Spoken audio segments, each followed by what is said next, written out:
Stomach in tayo ate. Ha? Stomach in tayo. Ha? Stomach in. Hindi, yan eh. Damit yan, oh. Ayan, oh. It's yung damit, eh. Okay na. Ayan.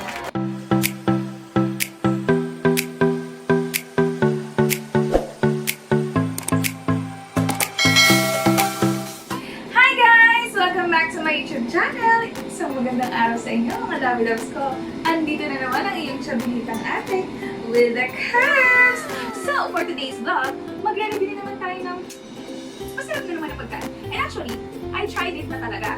I mean, hindi ko try na try. But, hindi na siya bago for me, okay? Na-try ko na yung like sisig and stuff.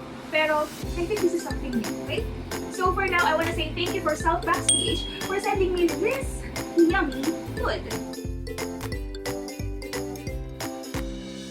And, pasensya na kayo, napaka-clingy ng aso ko for today. Gusto nila nakakandong sa akin. I don't know how, paano ako makapag-vlog ng maayos. Though, ayan, we have the breaded chicken, fried chicken with egg rice. Here. Okay. And then, we have their pork sisig. It's a pork sisig. And we have the breaded pork chop with the egg rice also. And, ayan, nandito yung kanilang mga special suka. Ayan, parang, I think this is sweet and chili. And, ito yung special crema, additional special crema for the sisig. Okay? So, ayun, yung Southbox nga pala, sa mga hinakaalam, located siya sa San Pedro lang. So, ako taga Muntinlupa. So, para sa mga taga-South, taga-San Pedro, taga Muntinlupa, very accessible siya na kapag pa-deliver kayo, more yung shipping fee and stuff. Then, try it natin. Let's get started. Mama na ita. Paano ako kakain? So, ayun, una kong itatry muna is yung eto kanilang chicken. Okay? So, ayun, meron akong sili. Para to sa sisig ha. Hindi ba isa try? Later on, I'll try it. So, ilagay muna natin itong chicken. So, ayun mo, ang laki ng kanilang chicken. There. Ayan. And para mas makita nyo malapitan yung egg rice, ilagay natin pa. I think this is sinangag with egg. Parang ganon. Sinangag na with rice. Tapos, bango. Malasang-malasa yung kanilang egg rice. There. So, itatry natin to. So, ayan, magkakamay na lang ako. Nag-sanitize na po ako kanina pagbaba ng aming aso. So, ayan. Yeah. Sira na naman ang diet ko. So, ayan. Kaya mo may suka. May suka? Yeah. What? Yung chicken, crispy yung balat niya. And then, yung hindi siya sobrang alat. Pero alam mo yung nanunuot sa pagka-marinade nung chicken nila. Malalasahan mo talaga dun sa chicken. And, try naman natin itong egg rice.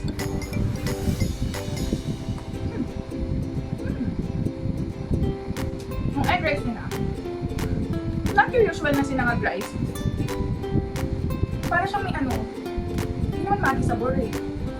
Yung ano tawag doon? Toyo? Not just toyo.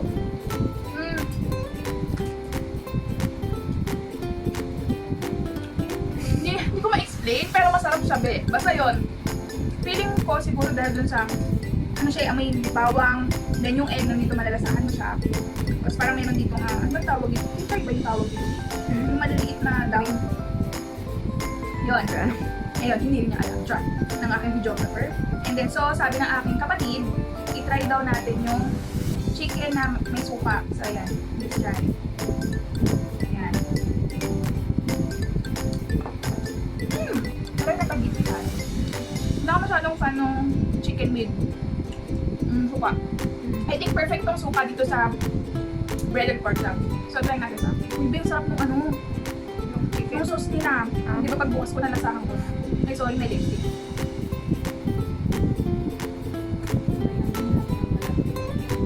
So, patay tayo sa ating online coach. Panay kain. Sarap be. Crema. Ha. Yung crema niya parang hindi lang to yung alam mo yung mayonnaise na, kasi may mga siya parang ginawa talaga nila personally. I think parang talaga to dun sa fried chicken. Yun nga. You have options naman if you want this for chicken or for additional for the sisig. Pagod ka sa trainer. Last na talaga. Worth of naman. So, try muna natin yung itong breaded pork chop. Pag pinali na natin yung sisig. So, ayun yung breaded pork chop na itatry natin. Ayun ha, sorry ha, I'm a bit messy kumain. I'm a bit messy. Ayan. So, ayan. Full of ano talaga siya. So, open natin. So, ayan. Makikita nyo here. Hindi naman makapal yung breadings niya. So, I think perfect na siya. So, ayan. Harap. Harap na. Super approve ako dito sa pork chop. Sarap yung lasa niya. Sobrang soft nung pork. Hindi siya super well done. Yung parang sunog. Perfect. Even dun sa chicken, makikita mo yung chicken kanina, nakalimutan ko sabihin. Parang medyo well done yung chicken outside, pero inside, super soft. And ito rin, super soft. So, magaling yung nagluto. Kudos to you. So, try natin ito sa suka. Ayan, suka. Grabe kayo eh. Perfect talaga ito dito. Suka and then here. Ayan. Sarap. Yung suka niya ha, manamis-namis siya. Hindi siya yung sobrang anghang din. Tama lang. Kahit mga bata, magugustuhan ito. So, ayun. Wala na akong masabi. Super sarap. Then next, i-try natin yung sisig. Goody! So, ayun. Nasa baba lang siya. Waiting. So, ayun. Ang next naman natin is yung kanilang pork sisig. Let's try kung crunchy ba ang kanilang sisig. So, lagyan ko na ito ng kalamansi. Haluin natin siya. Then, para sa mga matatapang siya, sa mga gustong anghang-anghang yung sisig, ayan, nilagyan ko siya ng sili. Try muna natin. Nilagay lang na. Ayan, nilagay ko ng sili. Ayan na. Oh, siya. Hindi. Tuwain ko pa. Grabe na. Diba?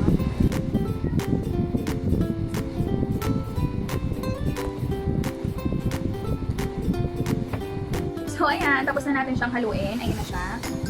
Okay. So, ayun. Makikita ko dito, I think itong mga parang black. Atay to. Yeah, atay siya. Then the rest, merong mga parang konting taba. Meron din yung pork. So, ayan. Nalagyan ko na rin siya ng sili ha. Ayan na. So, good luck sa akin. Hindi ko alam kung maamra pa ang pa. Okay, try natin ha. Ayan na. Hi. Ang sisig nila, hindi siya crunchy. But, sobrang kalasa niya. And, umanghang siya. Isang sili pa lang yung ginamit ko. Umanghang na yung sili namin. So, hindi siya maalat. And, sakto yung, kasi meron siya parang cream or sauce dun sa ibabaw. So, isa-isa lang pagpalasa nun. So, meron itong mga sibuyas and ayun na, perfect siyang pangpulutan. Pang-ulam na rin, pwede. Usually, pang gatherings. Ayan, ito yung mga after party. Ito yung mga pinupulutan ng mga nag-iinom dyan. Okay, yung mga nagbabanding. Diba? Sarap. Sarap na. Tapos, tingnan natin kung anong lasa kapag nilagyan ko nito. Kasi nga, diba, sabi ko mas masarap kung sa chicken. Tingnan natin ang lasa.